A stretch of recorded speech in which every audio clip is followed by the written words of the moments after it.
ओम नमः सजात्म स्वरूप परम गुरु शुद्ध चैतन्य स्वामी भगवान आत्मा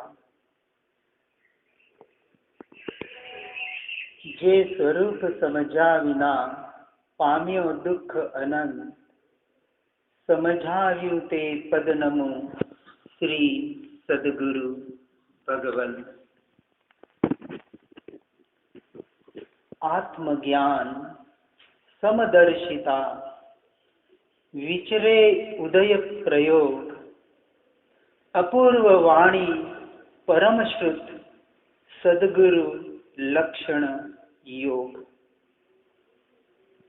श्रीमद् राजचंद्र जी जो इस काल में एक महापुरुष होके गए, उनकी आत्मसिद्धि शास्त्र में सद्गुरु के लक्षण बताए हैं। आज गुरु पूर्णिमा के अवसर पर हम सब यहाँ इकट्ठे हुए हैं।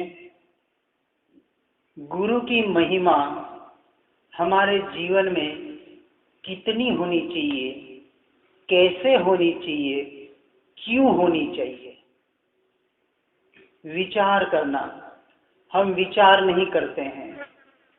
बिना विचार के ही हमारा जीवन सिर्फ भागे जा रहा है, सिर्फ दौड़ रहे हैं, भाग रहे हैं। कहीं न कहीं तो ठहरना पड़ेगा, और ये सद्गुरु काम कराते हैं। मैं 3 प्रकार से गुरु की बात बताने का प्रयास करता हूं। एक होता है कुगुरु, एक होता है गुरु, और एक होता है सद्गुरु। और वैसे चौथी बात बताऊं तो एक होता है परम गुरु। 4 बात मैं बताने का प्रयास करूंगा। कुगुरु को तो आप जानते हैं, कहने की जरूरत नहीं है। जो विपरीत दिशा में ले जाए, जो संसार की ओर ही बढ़ाए, जो कुधर्म की ओर ले जाए, अधोगति में ले जाने का काम करे, जैसे जादू टोना यंत्र मंत्र तंत्र, उसे कुगुरु कहा गया है। इनसे तो 100% बचना है। फिर दूसरी बात आती है गुरु। जिस जिस कुल परंपरा में हमारा जन्म हुआ है, कोई जैन है, कोई हिंदू है, कोई मुसलमान है, कोई क्रिश्चियन है, जो भी अपनी परंपरा से हमें जो गुरु मिलते हैं, उसे मैं मात्र परंपरावादी गुरु कहता हूं। क्योंकि हमारा जन्म जिस कुल में होता है, तो हम पहले हमारे कुल परंपरा से जो गुरु मिलते हैं उनसे ही जुड़ते हैं। लेकिन अज्ञानता की वजह से हम सद्गुरु की ओर नहीं बढ़ पाते हैं। करीबन 99% लोगों का अटकना गुरुओं में हो जाता है। हर गुरु अपने को सद्गुरु कहता है। खराब से खराब गुरु भी कोई कहेगा मैं कुगुरु हूं, वो तो भक्तों को जुड़ाने में ही रहेगा। यहां श्रीमद जी ने जो सद्गुरु का लक्षण बताया है, कुल परंपरा से जो गुरु मिल गए, और यदि आप सिर्फ कुल परंपरा से यहाँ आ रहे हैं, तो आप भी कहीं न कहीं अटक रहे हैं। वो अटकना मैं निकालना चाहूंगा कि सद्गुरु किसे कहा। इसलिए आपको गुरु और सद्गुरु का भेद जानना बहुत जरूरी है। सद्गुरु का लक्षण बताते हैं। सबसे पहले लक्षण बताया आत्मज्ञानी, जिसे आत्मा का ज्ञान न हो, स्वयं का ज्ञान न हो, मैं कौन हूं इसकी पहचान न हो, वो सद्गुरु की व्याख्या में नहीं आ सकता। इसलिए श्रीमद जी ने सद्गुरु का लक्षण बताया आत्मज्ञान। फिर दूसरा लक्षण बताया समदर्शिता, समभाव, जिसकी दृष्टि सम हो, चाहे गरीब हो, चाहे श्रीमंत हो, चाहे ऊंच जाति का हो, चाहे नीच जाति का हो, चाहे अच्छा हो, चाहे बुरा हो, चाहे इष्ट हो, चाहे अनिष्ट हो, जिस प्रकार से संयोग हो, जिस प्रकार का भक्त हो, वो पैसे वाले को आगे नहीं रखेगा और गरीब वाले को पीछे नहीं रखेगा। समदर्शिता, जिसकी दृष्टि सम हो, एक जैसी हो, और आत्मज्ञान के बिना दृष्टि एक जैसी नहीं हो सकती। क्योंकि जो स्वयं को आत्मा नहीं मानेगा वो दूसरे को आत्मा कैसे देख सकता है? वो दूसरे को ऊंच या नीच देखेगा, गरीब या श्रीमंत देखेगा। कोई गरीब नहीं, कोई श्रीमंत नहीं, सभी जीव सिद्ध सम जे समझेते था। जिसकी दृष्टि हो गई मैं आत्मा परमात्मा स्वरूप हूँ, वैसे सभी जीवों में जो आत्मा विराजमान है वो आत्मा का स्वरूप कैसा है? परमात्मा स्वरूप है। उसकी दृष्टि बाह्य पर नहीं रहेगी, ये अच्छा ये बुरा, ये ऊंचा ये नीचा, वहां नहीं रहेगी। उसे कहा समदर्शिता। विचरे उदय प्रयोग, तीसरा लक्षण बताया, जिसका विचरण उदय के अनुसार चलता है, जो कुछ विशेष प्रयोजन करने का प्रयास नहीं करता है, जैसा उदय में आया, जो कर्म का उदय है उसका सहर्ष स्वीकार करता है। ये तो गुरु के लक्षण बता रहा हूं, फिर आगे बताऊंगा सदगुरु का कार्य क्या है। क्योंकि जब तक स्वयं में लक्षण नहीं आएंगे, स्वयं में गुण नहीं होंगे, वो गुरु आगे उन गुणों को कैसे दे सकता है? जो उदय के अनुसार अपना जीवन बिताता है, चाहे अच्छा हो चाहे बुरा हो, चाहे अच्छे संयोग मिले चाहे बुरे संयोग मिले, बस उसका विचरण, उसका जीवन ऐसा सहज होता है कि उसमें कहीं भी उसे विपरीतता नहीं आती है। चाहे सुख हो तो वो सुखी नहीं होता है, चाहे दुख हो तो वो दुखी नहीं होता है। सुख दुख होता है पर सुखी दुखी नहीं होता है। समझना है, सुख में सुखी होना पाप बताया है और दुख में दुखी होना भी पाप बताया है, जिसे जैन दर्शन रति अरति कहते हैं 18 पास्थानक में। तो इस बात को, इस तत्व को समझने का प्रयास करना है। विचरे उदय प्रयोग। फिर चौथा लक्षण बताया, अपूर्व वाणी परम श्रुत, जिसकी वाणी कैसी हो?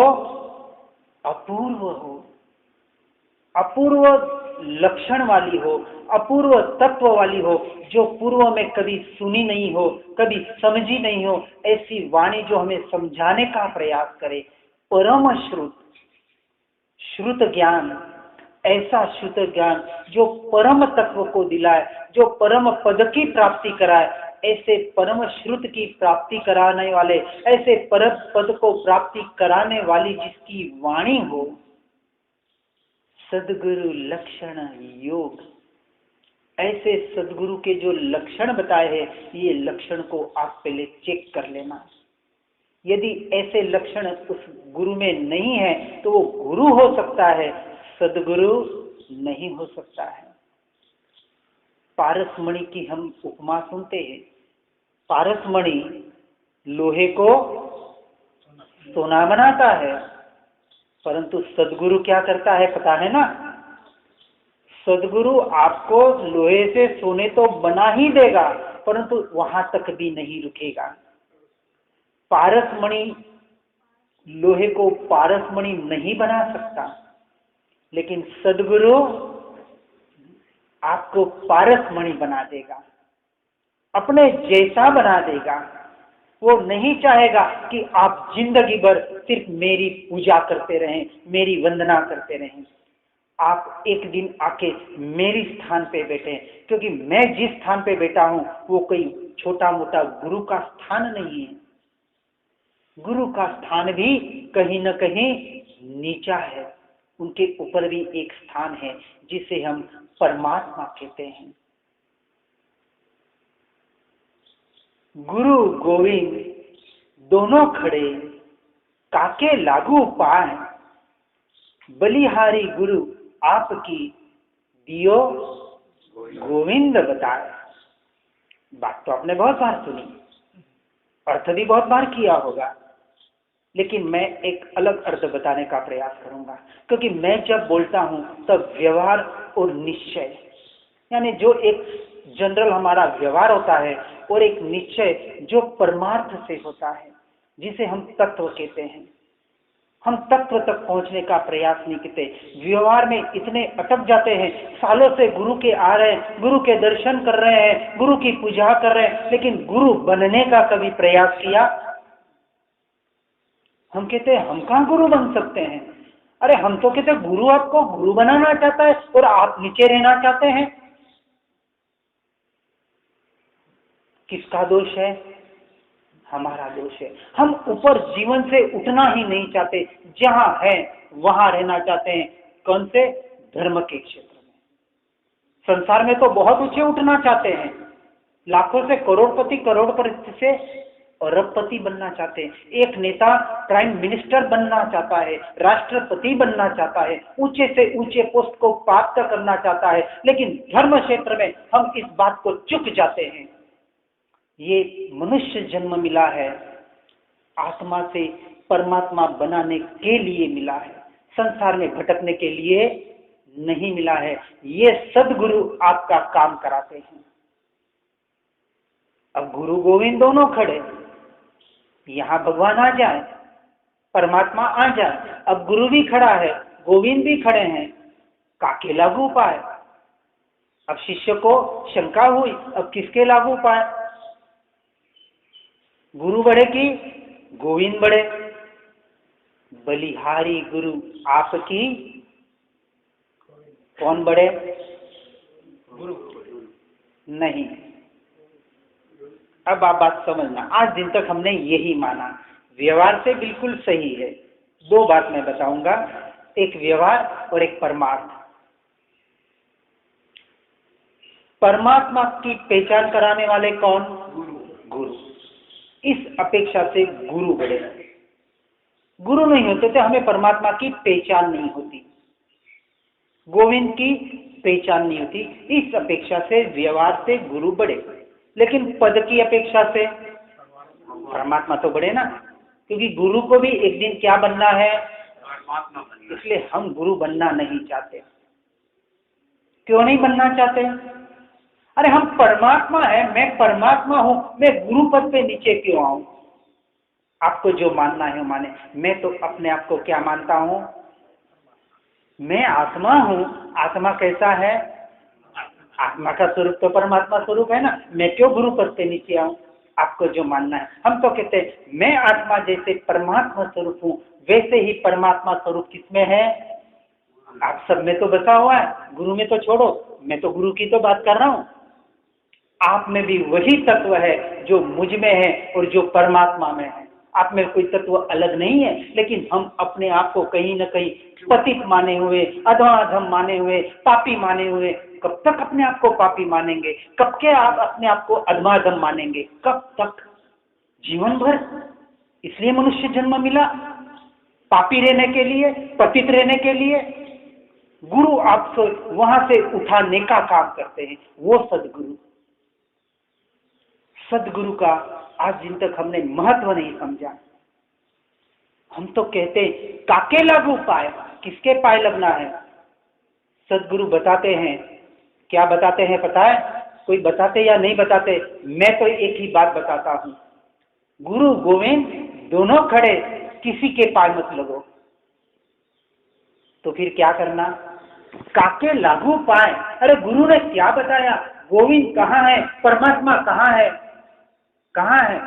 तीर्थों में है, ऊपर है, और कहीं है? कहीं नहीं। परमात्मा कहाँ है? काके लागू पाए, बलिहारी गुरु आपकी, गोविंद दियो बताए। आ गोविंद सीधे अंतर्मुख हो जाए, अपने दृष्टि को अंतर कर ले, अपने ध्यान में आ जाए। यही गुरु की महिमा है, यही गुरु का आदर है, यही गुरु का सच्चा विनय है। आज दिन तक सच्चा विनय नहीं किया, बाहर का बहुत विनय कर दिया, बहुत पांव पड़ ले, बहुत धोख लगा दिए, लेकिन इसको धोख आज दिन तक नहीं लगाया। इसको यानी आत्मा।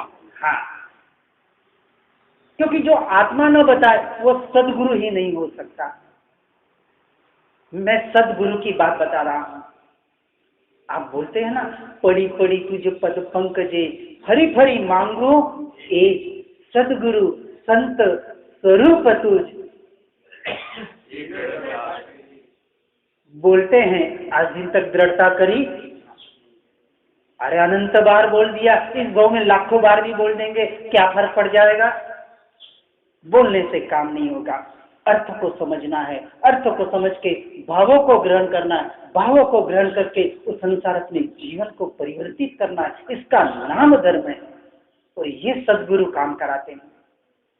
सदगुरु आपको संसार में भटकाने का रास्ता कभी नहीं दिखाते, और दिखाए वो सदगुरु नहीं। सदगुरु एक ही बात करता है, आप आत्मा है, आप आत्मा से परमात्मा कैसे बन सकते हैं, आपको वही मार्ग बताएंगे। सदगुरु संत स्वरूप तुझ, श्रीमद जी का कथन है। दो अर्थ निकलते हैं, व्यवहार और परमार्थ। सदगुरु कोई व्यक्ति नहीं है, सदगुरु कोई शरीर नहीं है। आज दिन तक हमने सिर्फ शरीर और व्यक्ति को ही सदगुरु माना, भगवान माना। इसलिए आज जो संप्रदायवाद, मत पंथ भेद जो पढ़ रहा है ना, इस वजह से पढ़ रहा है, व्यक्ति पूजा की वजह से, मूर्ति पूजा की वजह से। व्यक्ति पूजा में और मूर्ति पूजा में इतने अटक गए, उतना ही धर्म हमने सीमित कर दिया। मैं मना नहीं करता, गलत नहीं है, लेकिन हमने एक लिमिटेशन कर दिया। आउट ऑफ लिमिट होने का कभी प्रयास नहीं किया। धर्म के क्षेत्र में, संसार के क्षेत्र में तो आउट ऑफ लिमिट हो जाते हैं, फिर धर्म क्षेत्र में क्यों नहीं? क्यों एक गुरु में या एक व्यक्ति में आप अटके? अपने दृष्टि को विशाल बनाए, विस्तृत बनाए। सदगुरु संत स्वरूप, क्या बताया? स्वरूप। सदगुरु व्यक्ति नहीं है, भगवान व्यक्ति नहीं है, उनका जो स्वरूप है वो सदगुरु है। परमात्मा को जो स्वरूप है वो परमात्मा है, और वही तो मेरा स्वरूप है। सदगुरु संत स्वरूप तुझ। तुझ के दो अर्थ होते हैं, एक तेरा और एक तेरा। समझ गए आप? एक तेरा यानी सदगुरु का, और एक तेरा यानी स्वयं का। यहां आज दिन तक दृष्टि नहीं की। सदगुरु संत स्वरूप तुझ, तेरा स्वरूप यानी मेरा स्वरूप। जो सदगुरु का स्वरूप है वही तो मेरा स्वरूप है, और जो मेरा स्वरूप है वही तो मैं हूं। और मैं क्या हूं? आज दिन तक यहां लक्ष्य नहीं गया। मैं तो जब बोलता हूं प्रभु प्रभु लय लागी नहीं, बाहर के प्रभु की लय तो बहुत लगा दी, बहुत राम नाम जप लिए, बहुत नवकार मंत्र जप लिए, बहुत बाहर के नाम जप लिए। जपें ना नहीं है, लेकिन उनका जो उद्देश्य था, दृष्टि जहां करनी थी, प्रभु प्रभु लय लागी नहीं। आत्मा भी तो प्रभु समान ही है, आत्मा भी तो परमात्मा समान है। इस प्रभु की लय कब लगाएंगे? संसार में रह के कभी नहीं लगेगी। 1 घंटा भक्ति कर लेते हैं, 1 घंटा सामयिक प्रतिक्रमण कर लेते हैं, 23 घंटे संसार में रमे रहते हैं और कहते हैं हमारा ध्यान अच्छा लगना चाहिए, हमारी भक्ति होनी चाहिए, हमें आत्मा से परमात्मा बनना है। कहां से बनेंगे? कभी नहीं होगा काम। 23 घंटे संसार से हटना पड़ेगा, अपने लिए लगाना पड़ेगा। अपने लिए यानी अपनी आत्मा के लिए, स्वयं के लिए। ये सदगुरु बताते हैं, ये सदगुरु का कार्य है।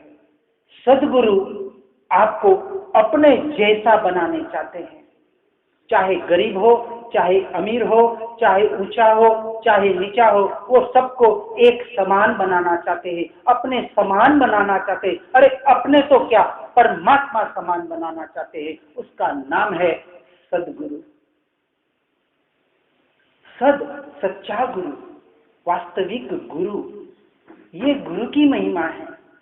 यदि गुरु की महिमा से स्वयं की महिमा न आए, परमात्मा के दर्शन से आत्मा के दर्शन न हो, तो आज दिन तक आपने परमात्मा के और गुरु के दर्शन ही नहीं किए। किसे कहा दर्शन?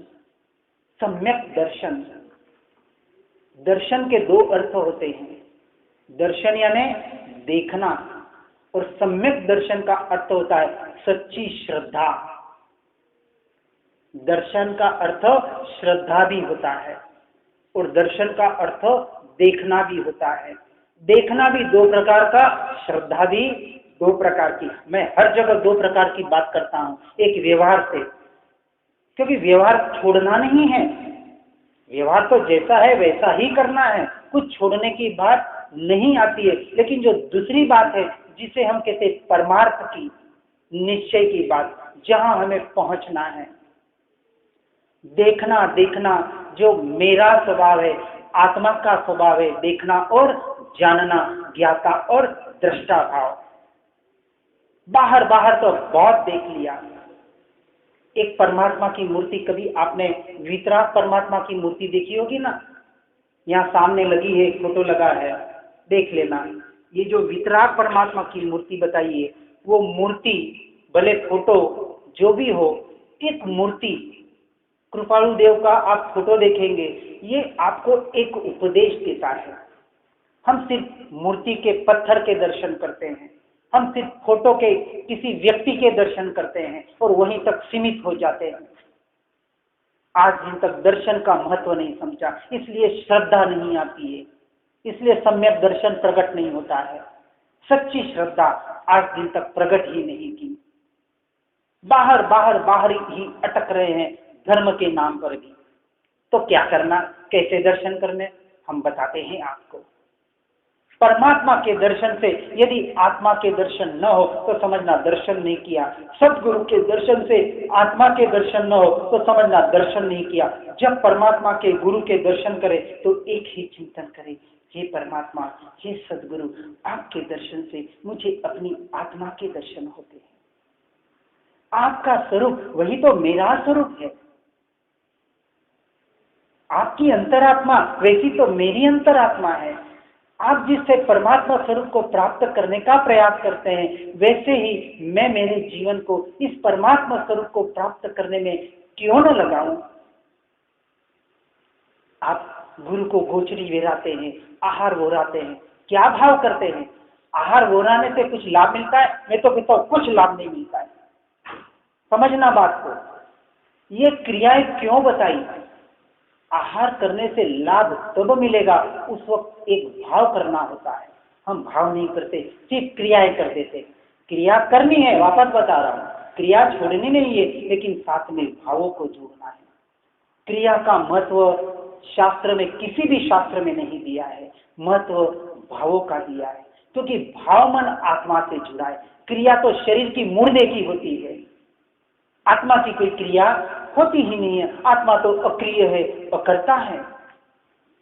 जो भी क्रिया हो रही है, जो भी कर्तापना हो रहा है, वो तो शरीर का हो रहा है, मुर्दे का हो रहा है। आज दिन तक हमने इस मुर्दे की क्रिया को अपनी क्रिया माना, इसलिए संसार में भटक रहे। ये सदगुरु आपका कार्य यहाँ से तोड़ते हैं कि आप जो कर रहे हैं वो आप नहीं है, आप कोई और है। आप जो है उसे आप स्वीकार करें। हम स्वीकार नहीं करते। फिर गुरु को, सदगुरु को देख के भी अपना आत्मा याद न आवे, परमात्मा को देख के भी अपना याद न आवे, तो आज दिन तक आपने दर्शन नहीं किए, आज दिन तक आपने कुछ देखा ही नहीं। जो स्वयं को देखता है वही परमात्मा को देखता है, वही सदगुरु को देख सकता है। अपनी दृष्टि को बदलना है, और ये दृष्टि बदलने का काम सदगुरु करते हैं। परमात्मा की वितरागता की मूर्ति आपको 3 उपदेश देती है। क्या देती है पता है? संसार में बहुत परिभ्रमण कर लिया ना 84 लाख योनियों में। एक 84 का चक्कर करने में अनंत भाव निकल जाते हैं। ऐसे अनंत 84 के चक्कर हर जीव ने किए हुए, तब तो जाके मनुष्य बना है। मनुष्य जन्म की महिमा समझनी चाहिए। बहु पुण्य केरा पुंजति शुभ देह मानव नो मर्यो। इतना पुंज, इतना सब पुण्य इकट्ठा किया, इतने भव भ्रमण किए, तब ये मनुष्य जन्म मिला। संसार बढ़ाने के लिए नहीं, संसार को। और संसार कब घटेगा? जब तक स्वयं की पहचान नहीं होगी, अपनी आत्मा की पहचान नहीं होगी। ये सदगुरु काम कराते हैं। अब परमात्मा की मूर्ति कहती है बहुत भव भ्रमण कर लिया, बहुत भटक लिया, अब पांव पे पांव धर के बैठ जा। पद्मासन की मूर्ति होती है ना, स्थिर, अब स्थिर हो जा एक जगह। बहुत भटक लिया, बहुत तीर्थ यात्राएं कर ली, धर्म के नाम पर भी बहुत भटक लिया, संसार में तो भटक ही रहा है। अब सब तरफ से भटकना बंद करके एक जगह स्थिर हो जा।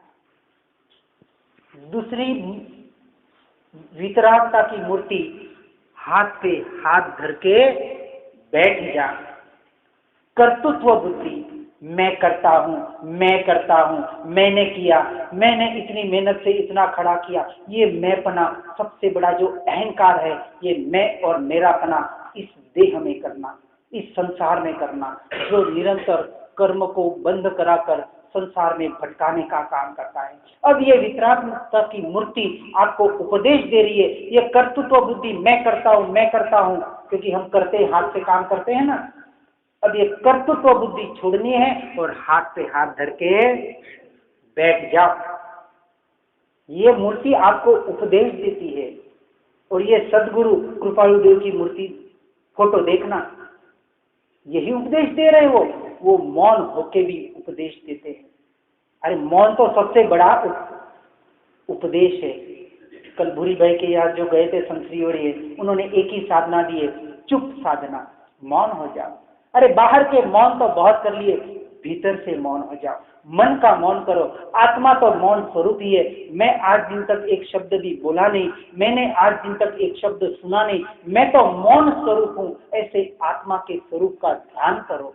ये सच्चा मौन है, मन का मौन। तो कर्तृत्व बुद्धि को निकालना है। जैसे हम संसार में कहते हैं 25-30 साल का बेटा हो जाए और कुछ कमाई न करे तो क्या कहते हैं, अरे हाथ पे हाथ धर के क्या बेटा है, कुछ कमाई कर। क्योंकि आपको पता है जो संसार में काम होता है धर्म क्षेत्र में उसके उल्टा करना पड़ता है। वहां तो हाथ पे हाथ धर के नहीं बैठना है, कुछ करना है। यहाँ क्या करना है, कुछ नहीं करना है, हाथ पे हाथ धर के बैठ जाना है। और अपने में खाली हाथ पे हाथ धर के नहीं बैठना, अपने में आना है, स्वयं में आना है।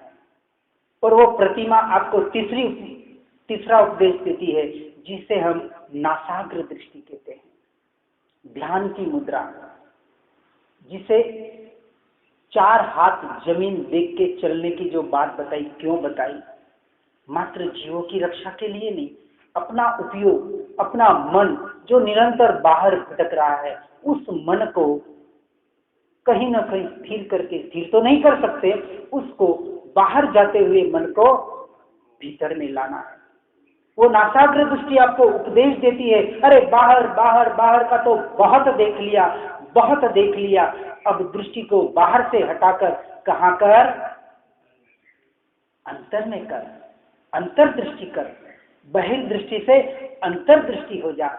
इस तरह का दर्शन जब आप उस मूर्ति का करेंगे, इस तरह का दर्शन जब आप उस प्रतिमा का करेंगे, इस तरह का दर्शन जब आप गुरु का करेंगे, तब समझना आज मैंने प्रतिमा के या गुरु के दर्शन किए, आज दिन तक सच्चे दर्शन नहीं हुए, खाली मुर्दे के दर्शन किए, खाली पत्थर के दर्शन किए। दर्शन की महिमा बताइए। और ये दर्शन सच्चा जब तक नहीं होगा तब तक सम्यक दर्शन कहां से आएगा, सच्ची श्रद्धा कहां से आएगी। सुदेव, सुगुरु, सुधर्म की सच्ची श्रद्धा तब होती है जब सच्ची श्रद्धा आत्मा की होती है, खुद की होती है, स्वयं की होती है। तो स्वयं की श्रद्धा करनी है अपने गुरु और परमात्मा के माध्यम से, क्योंकि घड़ी बहुत तेज भागती है, हमें पता ही नहीं पड़ता, बार बार देखना पड़ता है, समय की मर्यादा है। तो अपने को देखना है कि जब हम गुरु के दर्शन के जाए, गुरु पूर्णिमा की सच्ची महिमा, पूर्णिमा का रात को चांद जब आप देखेंगे, ऐसा परिपूर्ण चंद्रमा, ऐसा परिपूर्ण, ऐसा तेजस्वी, ऐसा शीतल, ऐसा शुद्ध बुद्ध चैतन्य घन स्वयं ज्योति सुखधाम, ऐसा पूर्णिमा का चंद्र जो गुरु में बैठा हुआ है, जो परमात्मा में बैठा है, ऐसा ही पूर्णिमा का चंद्र कहाँ बैठा है? मेरे भीतर बैठा है। ये गुरु पूर्णिमा की महिमा है। इस महिमा को समझना, उस पूर्णिमा के चंद्र को समझना, और सबका सार एक ही है। सब समझ के क्या समझना? अपने को समझना। सबका सार एक ही है। जे एगम जाने से सर्वम जाने। जिसने एक आत्मा को जान लिया उसने सबको जान लिया, और सब जानने का सार एक ही है कि अपने आप को जानना। सत्य धर्म को समझे, सत्य धर्म की ओर बढ़े, सदगुरु सददेव की सदधर्म की महिमा समझे, और अपने जीवन में उतार कर अपने जीवन को धन्य बनाने का प्रयास करे। जिनाज्ञा विद्या कुछ भी कहा हो तो इच्छामि दुक्कड़म। ओम नमः।